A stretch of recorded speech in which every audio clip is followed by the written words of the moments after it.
numbers at the end of the first set kasama nga. Kung bibigyan to ng NU ngayon, manghihinayang sila because if you look at it, coach, in terms of attacks, lamang naman sila, 13 as opposed to only 8 of Arellano University. Pero pagdating sa errors, just my gosh, it's more than half of the set. 16 errors ang naibigay na puntos ng NU para sa Arellano University in the first set. And that could completely dissolve kung ano mga advantage meron sila sa kanilang attack points. And it's like shooting yourselves in the foot. Yeah. Ika nga, pag gano'n na nangyari. 16 errors.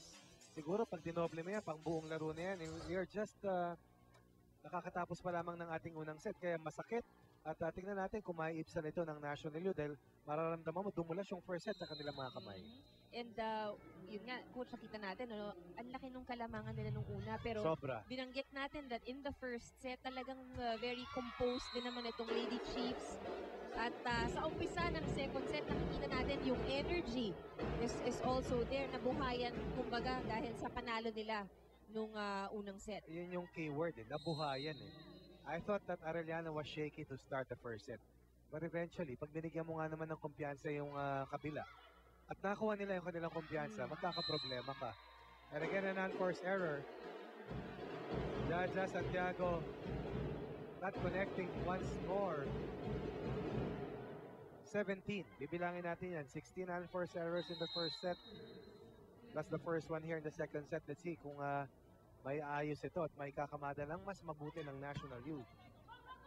Very good service reception. Tinulak ni Ordaz sa dulo. Nagulangan si Galang. Yun ngayon ang kailangan ng NU. Unahan itong Lady Chiefs.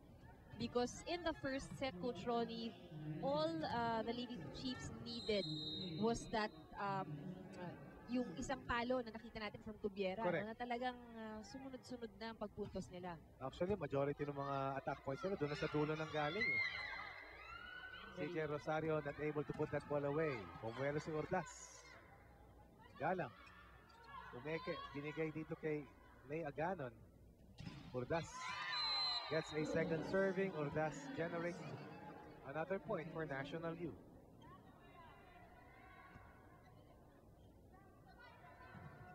Jaja Santiago. Elijah Daphne. Grabe katangkad. Sobra. Oh, grabe rin pumalo sa kanyang mga serves. Oops. Not exactly the cup of tea para dito kay Dana Henson. Sabi ni Coach Obet, paluin mo lang. Well, yung set kasi nag-alangan si Henson, hindi eksakto sa kanya, but that's why she opted for that drop. Jaja Santiago. It's another service error. Oh, it's really that service area, no? Na parang nahihirapan itong si Jaja.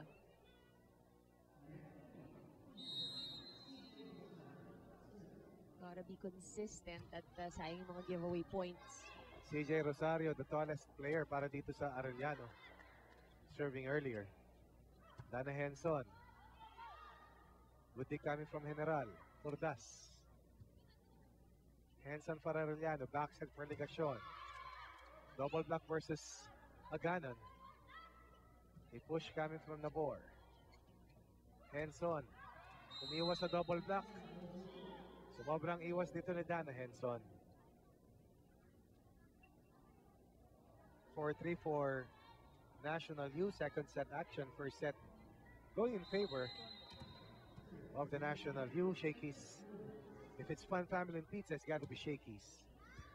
Makikita mo, nagkakakumpiyansa na si Ordaz, ano, Ann? Oo, slowly but surely. Itong first set, unang mga attempts, coach, nangangapa pa. Pero ngayon, parang wala na talagang iniinda itong si Ordaz. Makikita mo kasi sa preparation, minsan inaayos pa niya yung footwork niya. Pero ngayon, mas kinaalanganin, kaya na niyang timplahin ng gusto. Dana Henson attacking Ordaz. General to Gerald Singh down the line. Good cover by Galang. Tubiera once again leading the way para sa Arellano. Very effective ang kanyang opensa. This Ultra Fast Spike is brought to you by PLDT Home Ultra, the Ultra Fast LTE for a happy family. Merong ibang lutong ng palo ngayong araw na ito si Tubiera. I believe she's about 6 points at least for Arellano, And again, has scored where it mattered in the first set. which is so important. Isang running hit para dito kay Aganon. May dalawang nag-cover pero nahulog palabas yung bola. 6-4 for Arellano.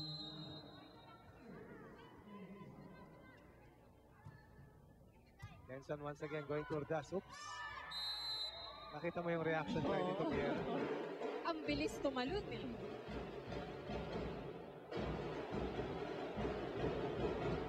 Parang tinalunan niya si Shirley Salamagos. Kasi kung titignan mo, bola ni Shirley yun eh. Correct. Pero she still made that attempt. Rana Henson once again a very efficient serve. Salamagos. Nice block coming from Shirley Salamagos. 4-point lead. Arellano Lady Chiefs laban sa National U. Ito po sa ating first technical time. Si Coach Ejad Mabayad, ang sekreto daw dyan ay yung kanilang hindi pagre-rely sa ibang mga tao, kundi lahat sila talagang gusto nila mag-put into work as a unit. Sabi nga ni Coach na kanina daw itong si Jaja, nakwento sa kanya na napaka-importante daw para sa kanila na during practices, malaman yung pinapractice ng bawat isa para kahit anong posisyon sila sa loob ng court, magagawa nila yung basic skill set. Kaya naman sabi niya, prepare talaga daw sila para dito sa Arellano na napaka-scrappy dahil nga yung mga pinag-aralan nila sa practices na talagang magagawa nila in this game today. Balik sa inyo. At habang binibida sa atin ni Miyaka yung ulat niya, dalawang sunod na puntos na naman galing sa serve. Itong si Dana Henson, equivalent to 2 service aces na yun. Kaya tumayang mo rito si Coach Ejad Mabayad because 6-point deficit na ito. Just trying to break the momentum and hopefully pagbalik ng Lady Bulldogs, isang maayos na reception ang makikita niya.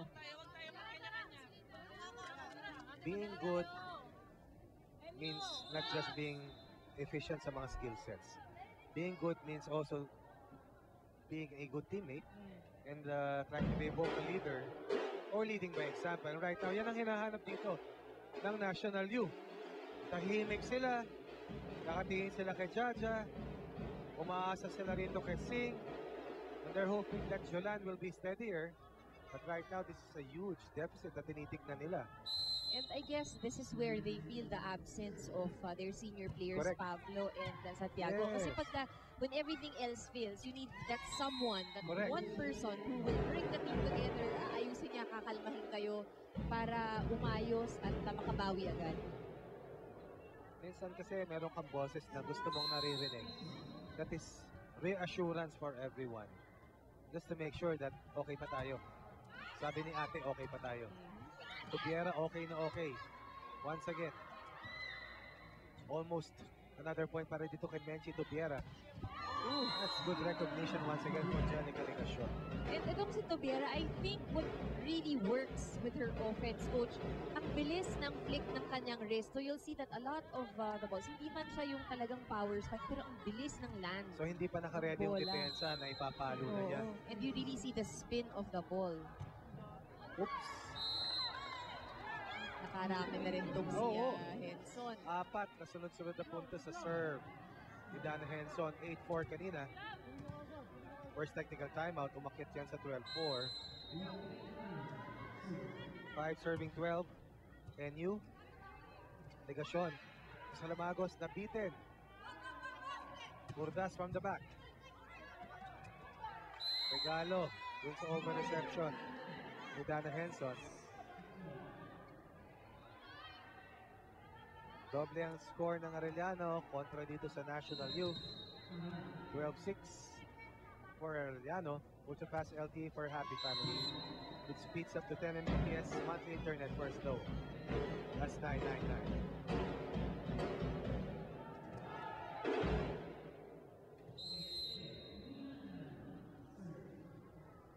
Hindi pa bumobomba si Carmina Aganon dito, ha? You've yet to see Itong si Aganon, tsaka si Babayad. Hindi pa nagagamit. Hindi ba nagagamit? Pero Shirley Salamagos, once again imposing her height advantage. Lumit ang frontline ng National U at tinatasan niya ni Shirley. Biggest lead of this second set para sa Arellano. Down the line, serve for Mina Aganon. Will not drop in. Incidentally, Carmina Aganon used to play for the National University Bulldogs. So alam niya ang galaw niyan. And we were talking about Mabayad earlier, now seeing first action dito sa second set. Isa sa dalawang guest players ng Arellano Lady Chiefs.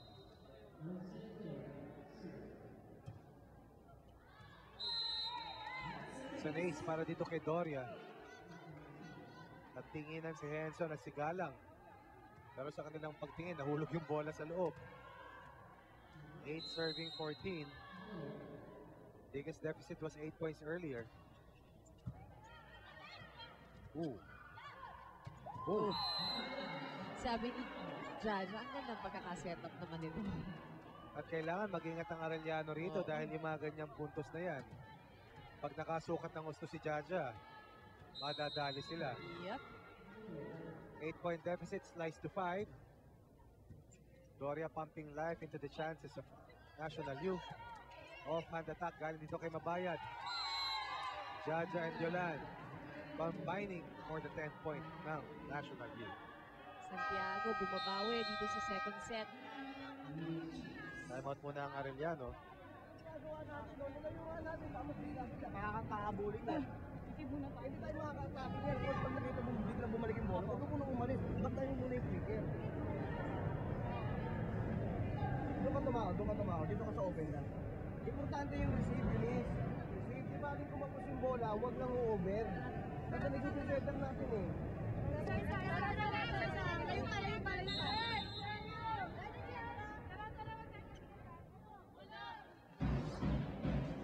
Almost a runaway set for Arellano.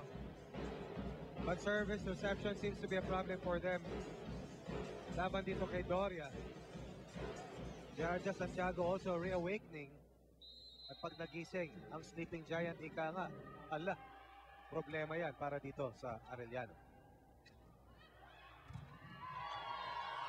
Oh, ganda naman ng save ni Dana Henson. Yolan, binigay kay Singh sa kabila. Mahusay din pumalo si Singh, ano? Oo, at that time around na tinarget niya, coach, ay yung down the line area. Malutong. Ilan na lang ang kalamangan dito? 3 na lamang from a high of 8. Doria once again. Challenging Galang. Service reception pa rin ang nagiging problema.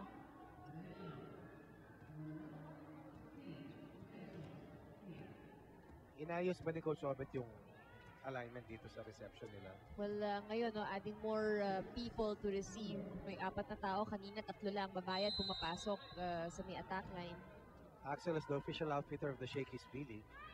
At yan, dahil sa nako-cover na sila sa duluan, wala nang mapuntahan si Doria.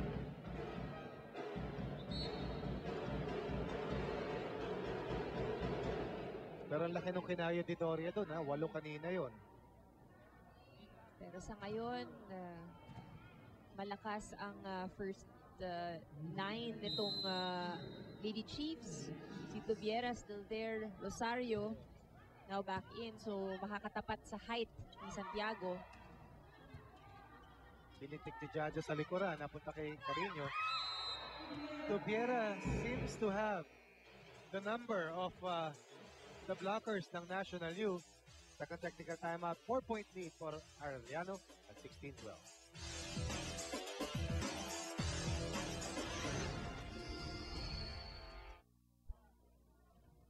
For V-League updates, check out these social media sites. And of course, if you join us here sa Philoil Flying V Arena, you may get rewarded to be named as the face of the game. Katulad ni Binibining Glyza Antonio, 22-year-old mula sa Sampaloc, Manila. Of course, getting that world-famous thin crust pizza, Shakey's. Pero natuwa ako dun sa kaway ng ating nagbigay ng Shakey's Pizza. Buong-buo ang smile. Ang ganda. Siyempre, kung yung may hawak ng box of pizza, Ay. kung ako yung may hawak ng box of pizza, Ay. nakatawa talaga ako. Parang hirap i-abot. Uwi ko na lang. Parang ang sarap buksan. Nakabuelo rito ng 1 puntos ang National U after the second technical timeout. They're not yet done sa kanilang fight back. CJ Rosario scoring her first point.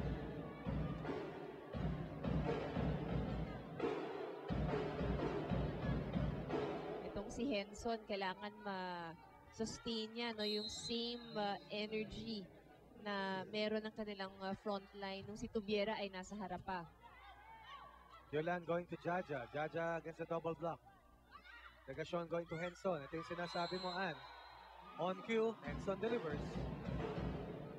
There shouldn't be any weak rotation no, para sa Lady Chiefs.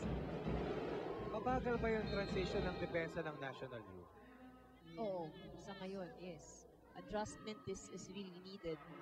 That's why Coach Arjen calls another Pumidikit na time. tayo, tapos iwalay na naman tayo.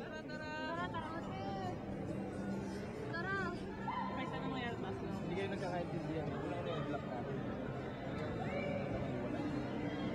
Isa na kasi nahihirapan yung pattern natin sa defense. Lagay nyo lang, hindi nyo makukuha sa matin. Unti-unti, isa-isa.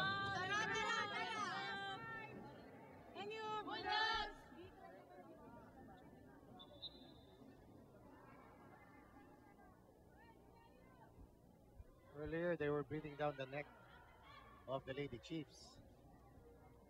But then suddenly, meron na namang 5-point cushion dito ang Arellano. Iba na rin talaga yung may puhunan na maagaan. That's right. And you know what has worked, Coach Ronnie, para dito sa Lady Chiefs, ano, in this set, mas naging agresibo sila sa blocking. Nakita natin mas agresibo pagdating sa opensa. At tulad ng tinanong mo nga kanina, medyo nahihirapan itong Lady Bulldogs mag-adjust sa nakikita nilang laro mula sa Arellano University.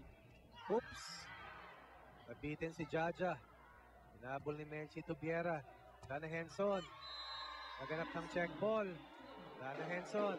Nabigyan ng check ball.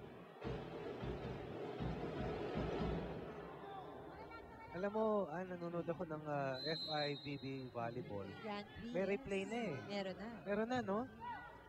Interesting dahil meron lang silang mga pamantayan kung ano yung mga puntos na pwede mong i-challenge.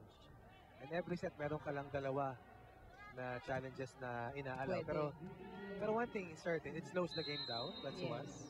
Two, it takes away the authority of the umpire, but makes the game more precise though when you make those line calls na tinatawag.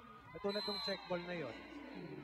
Interesting ko kailan yan papasok dito sa ating bakuran. It will definitely change Oh yes. diba, the dynamics of how these schools play. Pero tama ka, Coach, no? Medyo babagal ng Babagal. konti because may mga time na kailangan tumigil for Babagal. discussion. At saka minsan gagawin ng mga coaches yan gagamitin yan. Of course, definitely. Part ng Gagamit- strategy Oo. na yan. No? Hindi na para talaga maka-challenge. Minsan mas kailan mong tama yung tawag. Para hindi ka na time out.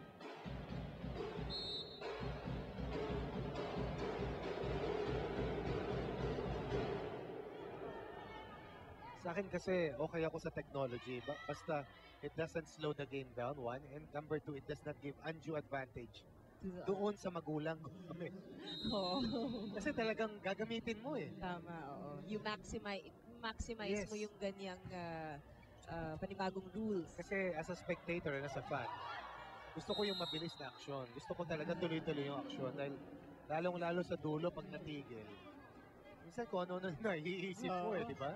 At kaya naman gustong-gusto rin ng ating mga fans yung larong volleyball. And that's why I think over time talagang people have grown to love this sport. It's because yung bilis ng laro, Rally yung system liksi, na rin. oo, tama, yung liksi rin ng mga players Wala na nang nakikita sign nila. out, di ba? Dati ang tagal. Yes, back in the day, Oo. bago ka makapuntos. Pero ito, Arellano, escaping dito sa tangka ng National Yun na muling dumikit. This Ultra Fast Bike is brought to you by PLDT Home Ultra, the Ultra Fast LTE for happy family. CJ Rosario quietly helping out Arellano protect a 5-point lead. Good reception coming from Jorel Singh. Pumalo ang National U at pumuntos din ang National U courtesy of Paran. Still not a lost cause para dito sa Bulldogs. But they have to push harder down the stretch. Ganda ng cover doon ni Galang. Walang ibinigay na butas. Pero Urdas still going deep, going long.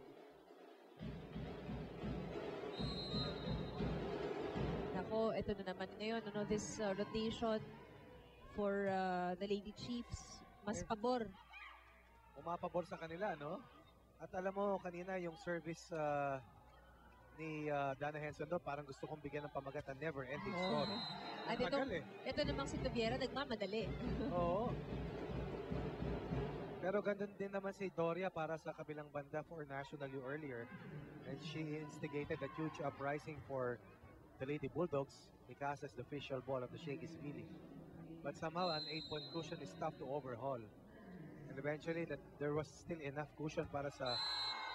There is really something about Henson's serve na talagang nagpapahirap dito sa Lady Bulldogs. Meron ako narinig sa side ng Arellano, very good. Palo pa lang, very good na. Oops, oh, that's so good. Napababa. But then again, Coach Rodney, kita mo naman din ang kalamangan nitong Lady Chiefs ngayon. Masyado mabigat. Mabigat din. If it's Pan Family and Pizza, it's got to be Shakey's. 6 set points. Kanina, 7 yan. Bakit ganun ang laging pagsasara ng set para dito sa Arellano? Yung katanungan na yan, okay lang silang kasagutan sa kanila. Dahil binibigat ng National U. Tama, First pero set, service error. Dito naman, net touch. oo, kung ikaw yung NU, marami kang iisipin Ay, na kailangan i-correct. at nakakasakit ang ulo yan for Coach Edgat Mabayad and they will fall 2 sets down laban dito sa streaking and smiling Arellano Lady Chiefs. Arellano won the first set 25-22. And this shake is shaken play. Dala ng service ace si Dana Henson. Isa sa mga importanteng puntos na inambag ni Dana Henson patungo sa 7-point win dito sa second set.